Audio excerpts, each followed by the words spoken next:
She showed up to work one morning with her back taped. Her director looked at her. She said, "I fell down the stairs." He didn't ask again. He already knew what had happened. He'd seen the bruises before. This was 1934.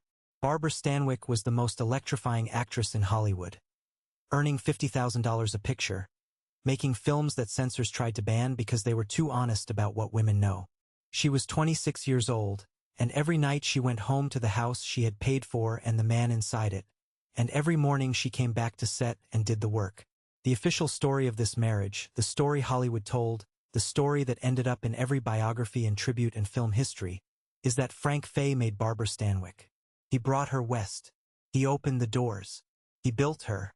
And when his career collapsed and hers didn't, they went their separate ways. A stormy romance. A casualty of ambition. Two strong people who simply couldn't last. That version has one problem. On December 30th, 1935, Barbara Stanwyck walked into a Los Angeles courtroom and was granted a divorce in less than 5 minutes. 5 minutes is not how long it takes to end a stormy romance. Her name was in the record the whole time. So were the others. Subscribe to Old Money Secrets. We read the record.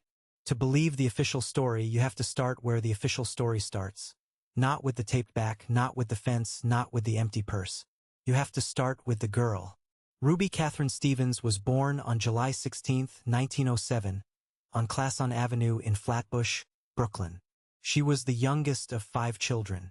Her mother, Kitty, a Canadian immigrant of Scottish-Irish descent, was warm, according to those who knew her, and deeply loved by her children. Her father, Byron, was a bricklayer who had come down from Massachusetts. In the summer of 1911, Kitty Stevens was riding a streetcar in Brooklyn with Ruby and her 6-year-old brother. A drunk passenger stumbled and shoved her off the moving car. She was pregnant with a 6th child. The fall caused a miscarriage. She contracted sepsis from the complications. She held on for 3 weeks. On July 29, 1911, she died. Ruby was 4 years old. 2 weeks after the funeral, Byron Stevens left. The official account says he went to work on the Panama Canal. His children never saw him again. Records indicate he died in Panama before 1914, without ever attempting to contact the family he had left behind. The 5 Stevens children were divided between relatives and strangers. Ruby and her brother could not be kept together. Most of the families taking them in could only accommodate 1 child at a time. In a single year, Ruby moved through as many as 4 different homes. She ran away from some of them. She was bullied at school, called an orphan by other children, and did poorly in every subject except literature, which she devoured. Her older sister Millie was a chorus dancer who traveled constantly. When Millie was in New York, Ruby would stand in the wings of whatever stage her sister was working, watching, learning, memorizing how a room responded to a body that knew how to move in front of it. At 15, Ruby was dancing in the chorus at the Strand Roof, a nightclub above the Strand Theater in Times Square. She worked midnight to 7 in the morning in clubs owned by Texas Guinan, some of them run by organized crime. She was 15 years old, working in mob-adjacent speakeasies, trying to survive in an industry that had no structure for protecting a girl who had no one protecting her. She appeared in 2 seasons of the Ziegfeld Follies. She read constantly, novels, plays, anything, because she had understood since childhood that books were the only door that stayed open regardless of what else was happening to you. In 1923, when she was 16, Al Jolson was the biggest star in American entertainment. He was playing at the Schubert Theater and hovered in the wings one night, while Ruby finished her number. When she came off stage, he lunged at her. She rebuffed him. He ripped open her costume and pressed his burning cigar against her breast. She couldn't scream. There was a show still going on.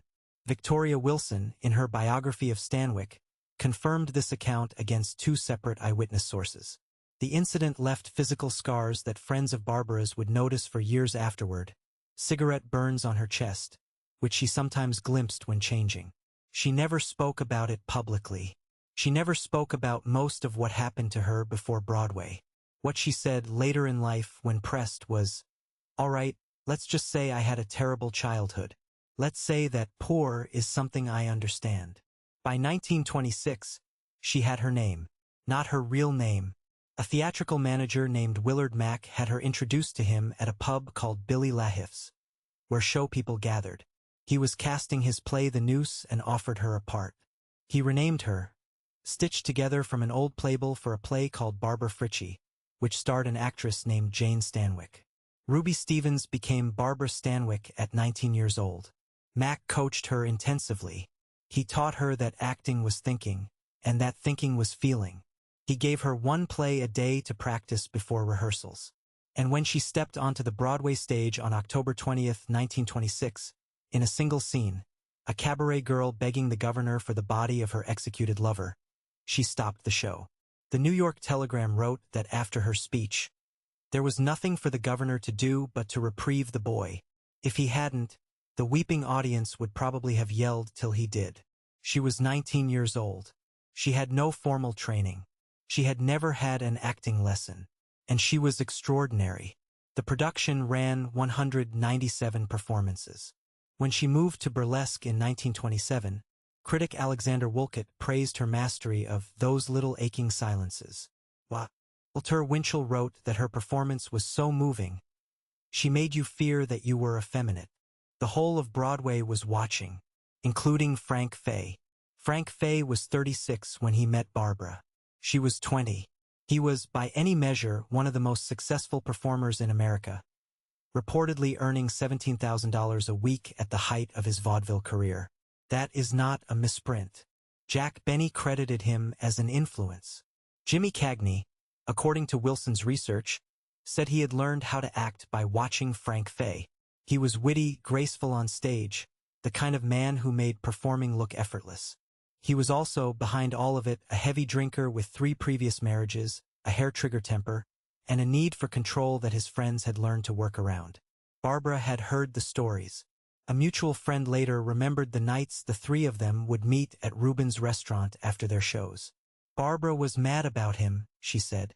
We thought he was the funniest man we ever saw. But Frank became possessive. He wanted Barbara all to himself. I thought it was awful, but she put up with it. She didn't mind. He did not like the color green. She stopped wearing it. He didn't like heavy makeup. She wore almost none. If Frank didn't like someone, that person was cut from their lives. Frank was Catholic. She converted. They married on August 26, 1928. He was 37. She was 21. The official version of what followed is a tidy arc Warner Brothers brought Fay West. He was the bigger name. He starred in their 1929 Technicolor review The Show of Shows. More films followed. And Barbara, the wife coming along, began finding her footing too.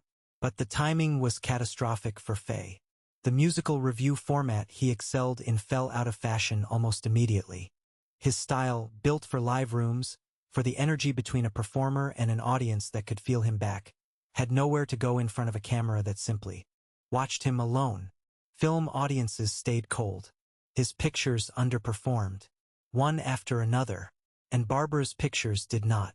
Frank Capra cast her in Ladies of Leisure in 1930, and something happened on screen that audiences felt from the first scene. A refusal to perform emotion, a quality of simply being present, that was unlike anything else in Hollywood.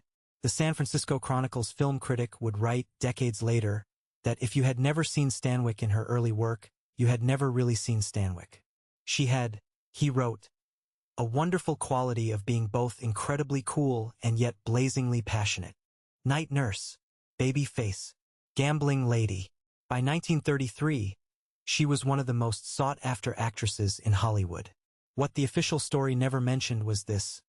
While her career was ascending, Frank Fay was drinking nonstop, sometimes for days, sometimes weeks at a stretch. He had been in and out of sanitariums, the rehabilitation centers of the era, and he was spending, lavishly, with her money.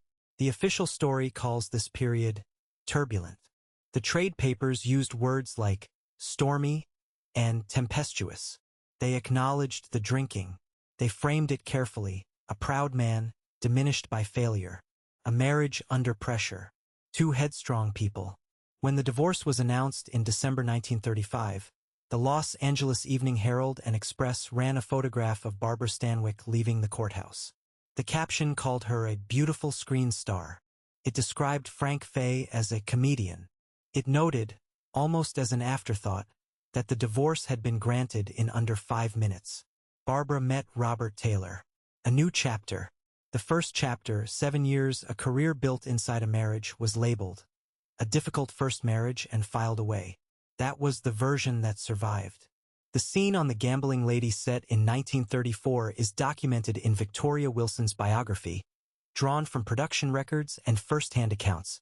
Barbara Stanwyck arrived with her BA. CK taped. The director asked. She said she'd fallen down the stairs. He said nothing more. But what he knew, what the crew was beginning to understand, was that her body was being systematically damaged by the man she was married to. This is not a retrospective reading. This is what was being said quietly by people on those sets in that year in real time. Wilson records that during Gambling Lady, Stanwyck was strapped to a board each night at home to prevent her from moving while she slept, to relieve the pressure on her hip and keep whatever the latest injury was from worsening. At work, between takes, she sat under quartz lights for 4 hours at a stretch to manage the pain.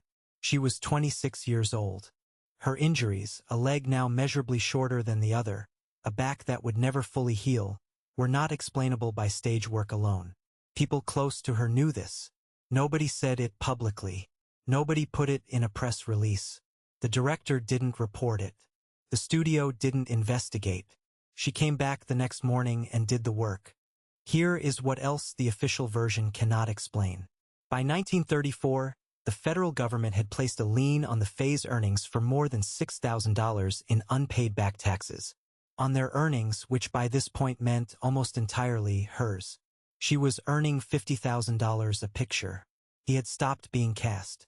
And Frank Fay was spending. In 1933, in the middle of the Great Depression, while millions of Americans stood in relief lines, he decided to build an estate. 4 acres in Brentwood Heights. A 6-car garage. A freestanding gymnasium with billiard tables. A bicycle track. Party house attached to the gym. Giant statues of Jesus and the Virgin Mary on the grounds. He went bankrupt building it. The debt was hers. The lien was against her salary. She looked in her purse one evening after coming home from a 12-hour day on set. It was empty. Frank had taken the money. There is something else, the official version glosses past. Early in the marriage, when Barbara was still finding her footing in Hollywood and her first 2 films had failed, she had been ready to give up and return to New York. At that point, it was Frank Fay who stepped in, who argued on her behalf to Harry Cohn at Columbia, who insisted Capra watch an existing screen test she had already made. That help was real.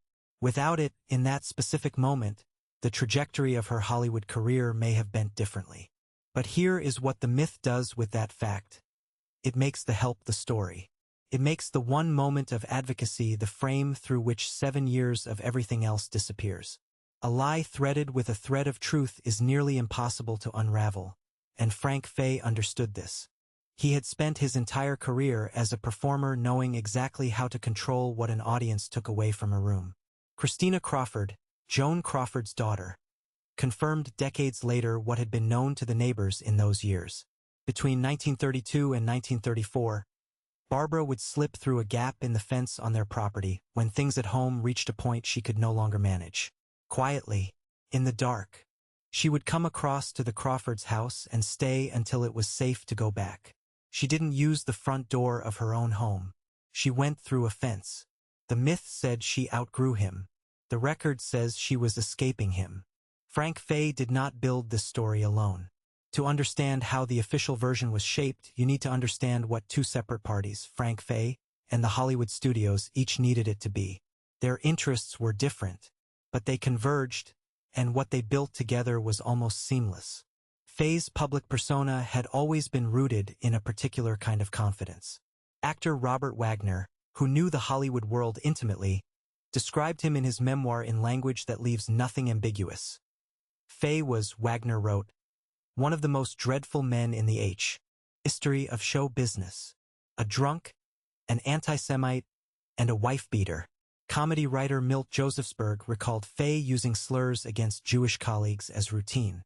Milton Berle claimed to have once struck Faye in the face with a stage brace after Faye called out an anti-Semitic slur at the teenage Berle from across the wings. Wilson's research also documents that as Faye's drinking deepened, his behavior began to tip into something beyond ordinary alcoholism. He reportedly began exhibiting psychotic symptoms, praying to a cigarette before he smoked it, becoming convinced that strangers were conspiring against him. His hold on reality, already loosened by years of continuous drinking, was fraying.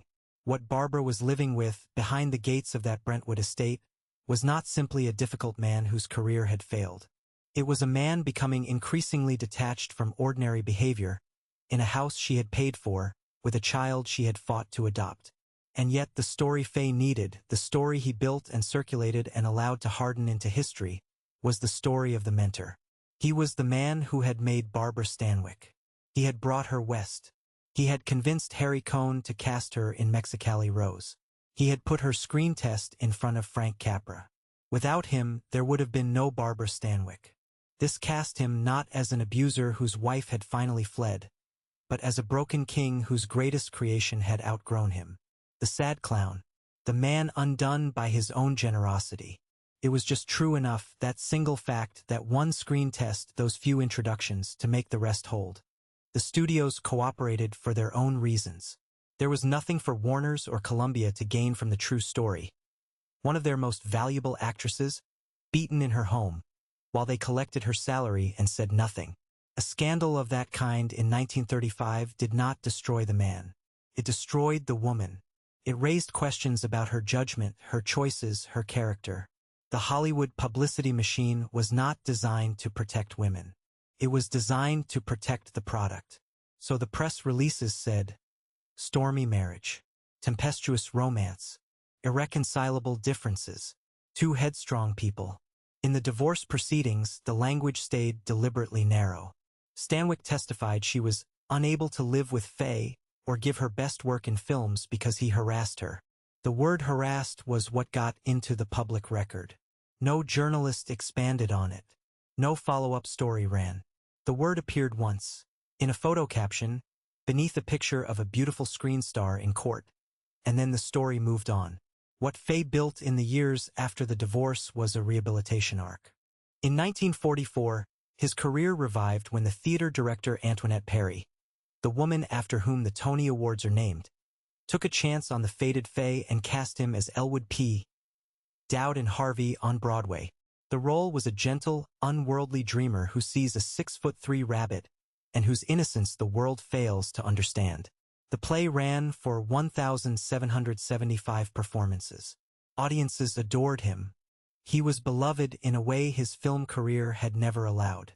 The man Robert Wagner had described as a drunk, an anti-Semite, and a wife-beater took his final bow to standing ovations.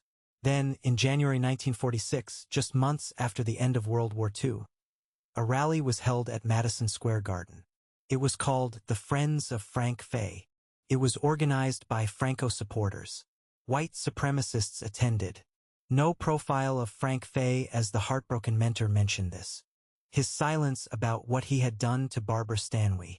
CK was total, and it lasted until his death in 1961. And then one final detail reported by people who knew him in those last weeks of his life. That summer, Faye boarded a train to Chicago with no luggage and no purpose. He was found wandering the city. When he was brought back to Los Angeles, he went straight to Barbara's old bedroom, which he had kept exactly as she had left it 26 years earlier. He began speaking to his housekeeper's daughter as though she were Barbara. He was so disoriented in those final weeks that he could not take the phone calls coming from a concerned former acquaintance, Barbara Stanwyck herself, who had heard he was ill. He had kept her room. She had kept her distance. That was not a love story that went wrong. That was a woman who had gotten out. What actually happened to her? Barbara Stanwyck entered that marriage at 21 carrying damage that most people never knew about, and that she would never describe in any interview, in any detail, for the rest of her life. She had been an orphan since she was 4. She had been moved through as many as 4 different homes in a single year, separated from the only sibling close to her age because the families taking them in couldn't manage more than one child at a time. She had been dancing in Mabrun speakeasies at 15, fending off men who treated a girl without parents as a girl without protection. Al Jolson had put a burning cigar against her skin at 16, and she had stood there, in the dark wings of the Schubert Theater, because there was a show going on. By the time she stood in the aisle with Frank Fay, she was not a naive girl. She was a young woman who had learned, long before she was an adult, that you survive things you cannot immediately escape, that you stay quiet about the cost, that you show up the next morning and do the work. She stayed in the marriage for 7 years. The myth treats this length as evidence of love's depth, proof of genuine bond, of complexity, tie of a relationship worth mourning. But 7 years with a man who drinks continuously for days and weeks at a stretch, who screams at a toddler, who takes the money from your purse, who locks you inside his ideology and calls it love, who damages your body and puts you on a board at night so you can stand upright the next day. 7 years of that is not a love story. It is a record of a woman who had learned, before she could read, that endurance was survival. What she actually did, who she really was. The myth needs Frank Fay to hover over Barbara Stanwyck's early career in order to function. Remove his shadow, and what you see is straightforwardly extraordinary. When Frank Capra first met her, he hated the meeting. She walked into his office sullen, answered in monosyllables, then walked out. He called Columbia's Harry Cohn immediately. Harry, forget Stanwyck. She's not an actress. She's a porcupine. She came in with a chip on her shoulder and went out with an axe on it. He was done with her. He had another actress in mind. It was Frank Fay who called Capra back and argued. He told Capra he was wrong. He insisted Capra watch the existing screen test she'd made. A brief clip from The Noose, directed by Alexander Korda. Capra watched it, and what he saw in those few minutes reversed everything. What he saw was the quality Capra would spend the rest of his working life trying to describe. She doesn't act a scene, he said. She lives it. She seemed simply to exist in front of the camera. Not performing for it, but inhabiting whatever she was asked to inhabit. He fell in love with what she could do. He later wrote in his memoir that had he not already been in love with the woman he was about to marry, he would have asked Barbara Stanwyck to be his wife the moment she and Frank Fay separated. What this means is worth sitting with. One of the greatest directors in American cinema, the man who made her a star, was in love with her, and she was living inside a marriage that was destroying her. She made Ladies of Leisure in 1930. Then Night Nurse, The Miracle Woman, Babyface, Gambling Lady. In 1933 she made Babyface, a film so direct about female ambition, sexuality, and survival that censors demanded cuts before it could be released. The version audiences watched for the next 70 years was the sanitized one. The original, raw, uncompromising, more honest about what poverty and abuse do to a woman's decisions, was thought lost. It was found in the Library of Congress in 2004 and restored in 2005. The film the censors suppressed was more truthful than the one they permitted. She was 25 when she made it. Her back was already bearing the evidence of what was happening to her at home each night. Cecil B. DeMille, who directed her later in her career, wrote in his autobiography that among all the actresses he had ever worked with, Barbara Stanwyck was his favorite. Barbara's name is the first that comes to mind, as one on whom a director can always count to do her work with all her heart. On set, her crew called her Missy. Her chair said Missy instead of the standard Miss Stanwyck. She knew every crew member's name. She knew their children's names, and she asked about them, not as performance, as the habit of a woman who had grown up without a stable home and understood, at a cellular level, what it meant to be seen by someone. By 1944, the federal government declared Barbara Stanwyck the highest-paid woman in the entire United States. Not the highest-paid actress, the highest-paid woman. In the country, in any industry. She earned $400,000 that year. She had come to Hollywood in 1929 as Frank Fay's wife, so uncertain of herself that she'd been ready to quit and go home to New York. Not a woman Fay made. A woman who had been making herself since the age of 4, when the world stopped providing for her. What was taken from her? She wanted children, could not have them, according to biographers, due to a medical procedure she had undergone at 12, before anyone in her life was protecting her from the circumstances that required such procedures. So in December 1932, she and Frank Fay adopted a boy named Dion. Getting Fay to agree required threats. He refused to appear at the required legal hearing until she told him she would leave if he didn't. He showed up. Then he came home drunk one night and nearly smothered the infant in his crib. Wilson's research also documents that Fay made repeated attempts to interfere with Stanwyck's custody of Dion after the divorce, including, according to sources Wilson located, attempts to take the boy without authorization. Then there was the night that ended things. The night Frank Fay threw Dion into the swimming pool. Dion grew up damaged by what he had lived through in that house. He described his childhood as one of neglect and emotional abandonment. He and Barbara became permanently estranged when he was 19 in 1951. The rift was never repaired. He died in 2006. For decades, the myth assigned this estrangement to Barbara. Cold, career-obsessed, a woman who chose ambition over motherhood. And she was, by her own admission, not a natural or tender parent. The distance was real.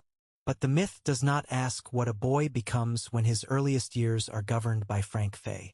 Does not ask what remains of a mother's capacity when every night she is strapped to a board for her spine, when every hour of emotional resource she has is spent holding herself intact enough to face the next day, when the person who should be her partner is the source of the damage. What was taken from Barbara Stanwyck was not only her safety, her money, her body. What was taken was the chance to be Dion's mother before the damage was already done. What she tried to leave behind. She left almost nothing in writing about Frank Fay. She was not a woman who gave interviews about her private life, private to a degree that the Hollywood press found almost like provocation. A movie star who would not give you what you came for. But there is one image that has stayed. Between 1932 and 1934, when things in the house on Bristol Avenue reached a point she could not stay inside, Barbara Stanwyck would slip through a gap in the fence along her property line, quietly in the dark, and go across to Joan Crawford's house on the other side of Roxbury Drive. She would stay until it was safe to return. She didn't walk out the front door of her own home. She went through a gap in a fence. A woman earning $50,000 a picture, the woman who would become the highest paid in the country, navigating her own property like someone who had to be invisible. That image, that specific physical image, is the one the myth was built to prevent you from seeing. Barbara Stanwyck left traces. Not the traces people usually look for, no memoir, no confessional interview, no moment at a press junket where she let someone through the door. The wall she had built was real and she maintained it until the end. But the traces she left say more than the myth would like. In 1937, the same year A Star is Born was released, the same year Hollywood collectively agreed the film was a story about Barbara Stanwyck and Frank Fay with the names changed and the suffering aestheticized. She gave an interview. It has been quoted in fragments ever since, almost always stripped of the sentence that carries the weight. She said, "I knew that after 14 I'd have to earn my own living, but I was willing to do that. I've always been a little sorry for pampered people, and of course they're very sorry for me." Every historian who has quoted that line has presented it as evidence of her toughness, her self-reliance, her bootstrap philosophy. Read it again. 1937. 2 years after the divorce. Knowing what her back looked like when she arrived on set. Knowing what she had absorbed and continued working through. She was not talking about poverty. She was talking about what survival costs. And she was drawing a line, quietly, in the only language available to her, between herself and the people who had never been made to pay that price. She knew in 1937 what A Star is Born was. She knew Hollywood had taken the 7 years of her marriage and turned them into a story about a man's tragedy. His fall, his arc, his loss. She did not attend the premiere. She was not asked to explain her absence. No journalist followed up. The absence was noted and forgotten. She knew why she stayed home. Around the same period, when asked about love and men and marriage, she said something that has circulated for decades as a wry joke, Barbara Stanwyck being sardonic, being cool, being the hard-boiled woman the public wanted her to be. She said, "Don't expect the man you love to be a combination of Mussolini, Gable, Lindbergh, King Edward VIII, or a Robert Taylor. If you do, you're riding for a fall." All men are human, mortals, and if they do exhibit a few godlike traits, that's velvet. Historians have fixated on the uncomfortable politics of the names she chose for that list. What they have not said plainly is what the sentence is actually doing. She is issuing a warning. Dressed as a joke, in the only register a woman in 1937 Hollywood could issue a warning and have it printed. She is saying, do not confuse the man you invented in your mind with the man who is actually standing in front of you. Do not let what you need him to be make you blind to what he is. She had learned that lesson at 21. She was still saying it in one form or another for the next 50 years. She kept working through all of it, and this is worth sitting with because it is not a small thing. In the middle of the physical damage, in the middle of the financial wreckage, while navigating a custody arrangement with a man who had endangered her child, she was delivering some of the most fearless performances in Hollywood history. She was never late to set, never unprepared, never less than completely present. The crew remembered this. Every director who worked with her remembered this. Billy Wilder, who directed her in Double Indemnity, told her during production, "Well, are you a mouse or an actress?" She was afraid the femme fatale role would damage her reputation. She took it anyway. She wore the blonde wig. She played the killer, and she received her third Academy Award nomination. She was nominated for Double Indemnity while wearing a back that never healed, sustained in a marriage Hollywood had decided not to examine. Marilyn Monroe, who worked with her in 1952 on Clash by Night, said that Stanwyck was the only member of Hollywood's older generation who had treated her with genuine kindness. Not professional courtesy. Kindness. Marilyn Monroe, a young woman in the same industry, navigating the same men, standing in the same wings. One woman stopped. The woman who had come home to empty purses and taped backs was the one who stopped for the next young woman who needed someone to. She knew what it cost. She said so in every way she was permitted. No one printed it as the full story. The court record from December 30th, 1935 has never been hidden. It sits in the public archives of Los Angeles County. It states, in plain language, that Barbara Stanwyck was granted a divorce from Frank Fay in under 5 minutes, on the grounds that he had harassed her and made it impossible for her to work. Under 5 minutes. In a 1935 California divorce proceeding, the time given to a case reflects how incontestable the evidence was. Under 5 minutes means the judge heard her testimony and had nothing to question. What she said was not complicated and did not need to be weighed. This is the document that has always existed. This is the version I grew up reading past. Barbara Stanwyck as the steel woman, the survivor, the actress who outgrew a difficult husband. It took me a long time to understand that framing was not an accident. It was a structure built by specific people who needed the story to land a specific way, and maintained by an industry that found it useful to leave it that way. Frank Fay needed it most urgently. His career after the divorce was years of decline. The long slide from 17,000 a week vaudeville star to a name the industry had moved past. The only story that gave him dignity was the story of the mentor. The man who had made Barbara Stanwyck, and been undone by what he created. Every time that story was repeated, it did work for him. It positioned him as a tragic figure rather than an accountable one. It made the marriage a casualty of ambition rather than a record of abuse. The studios needed it for different reasons. By 1937, A Star is Born, which every working professional in Hollywood understood to be based on Fay and Stanwyck, was nominated for Best Picture. The story of the brilliant, doomed male star eclipsed by the woman he loved was one the industry embraced and celebrated. The story of the Woma, whose back was being taped on their sets while they cashed her salary and looked the other way. That story implicated too many people in too much silence. It was not told. What finally broke it open was not a single revelation. It was accumulation. Victoria Wilson spent years assembling the full record, production documents, contemporaneous accounts, legal filings, the accounts of people who had been in the rooms. Her biography, published in 2013, was the first time the fragments that had always existed separately were placed next to each other. The court filing. The production notes from Gambling Lady. Christina Crawford's account of the fence. The medical reality of Stanwyck's physical condition through the 1930s. the federal tax lien against her earnings, the testimony from colleagues who had been present and stayed quiet. 78 years. That is how long it took for the pieces that had always been available to be laid out as a coherent picture. And through all of it, through every biography that mentioned the stormy marriage, every film retrospective that credited Faye with discovering her, every anniversary piece that treated A Star Is Born as a romantic artifact, the 5-minute divorce sat in the public record. Available. Unexamined. Under 5 minutes means the case was clean. Under 5 minutes means what she said in that courtroom was not the kind of thing that requires deliberation. The myth survived it anyway. For 78 years, the most consequential detail in the public record was treated as a footnote.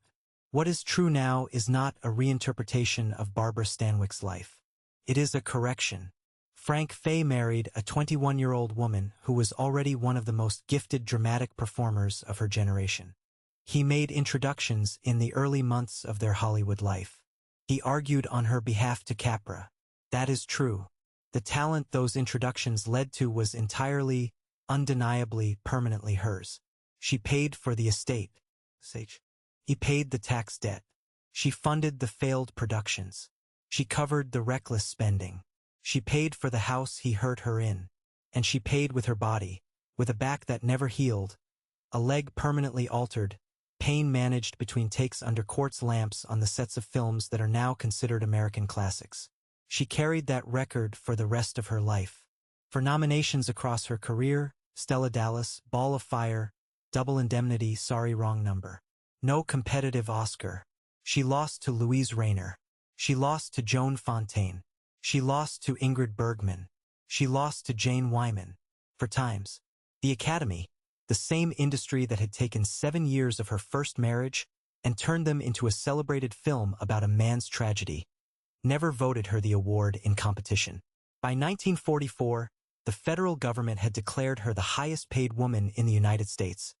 $400,000 in a single year. The orphan from Brooklyn, who had been moved through 4 foster homes in a year, who had worked midnight shifts in mob run speakeasies at 15, who had come to Hollywood as Frank Faye's wife and spent 7 years paying for a house she was being hurt in. By 44 she was, by the federal government's own accounting, the most financially successful woman in the country. The Honorary Academy Award came in 1982. She was 74 years old. She stood at that podium, and what she said was not about the films or the nominations or the decades. She said, "A few years ago, I stood on this stage with William Holden as a presenter. I loved him very much, and I miss him. He always wished that I would get an Oscar. And so, tonight, my golden boy, you got your wish." William Holden, a young man whose first starring role in Golden Boy in 1939 nearly ended before it began. He was about to be fired, his daily performances too uneven to trust. It was Barbara Stanwyck who stood up to the producers and insisted they keep him. She said he wa, "'Ull be worth it." He was. They remained friends for 40 years. She spent her Oscar moment on him, not on herself, not on the industry that had nominated her 4 times and never given her the award, not on the marriage that the Academy had celebrated as a romantic story while she was living inside it, on the young man she had helped because someone needed to, for films selected for the National Film Registry by the Library of Congress as culturally and historically significant. Babyface, The Lady Eve, Ball of Fire, Double Indemnity. The original cut of Babyface, the version censor suppressed in 1933, found in the Library of Congress, restored, and now recognized as one of the most honest films about female survival in American cinema history. The version they banned was more truthful than the one they permitted. That was always who she was. What her name actually means, stripped of the myth, stripped of Frank Faye's version, stripped of the industry's version, is this: a woman orphaned at 4 who understood before most children learned to read that the world does not send anyone to rescue you, who danced in mob-run clubs at 15, who stood in the dark wings of a theater at 16 and endured what she endured because there was a show going on, who arrived on Broadway at 19 with no training and stopped a show cold, who came to Hollywood as someone's wife and spent 7 years paying for the house where she was being damaged, then walked into a courtroom and was out in 5 minutes, then went back to work, who went through a fence when the front door wasn't safe, who called herself Missy and learned the name of every person on every crew she ever worked with, who stopped for Marilyn Monroe when no one else did, who stood at 74 at a podium and spent her Oscar moment on a man she had believed in 40 years earlier, who never once told you what any of it had cost her. Ruby Catherine Stevens, born in Brooklyn in 1907, who became Barbara Stan. YCK, who made over 80 films in 38 years, who was nominated 4 times and never won in competition, who was the highest paid woman in the United States, who spent 7 years paying for a house she was being hurt in, who went through a fence in the dark, who came back to set the next morning, who was kind to the next young woman who needed it, who stood at a podium at 74 and gave her moment away. She was not a story about Frank Fay. She was never a story about Frank Fay. She was the woman who built the whole thing herself from nothing while someone tried to take it apart, and then kept building anyway and never stopped until the day she died. And she won.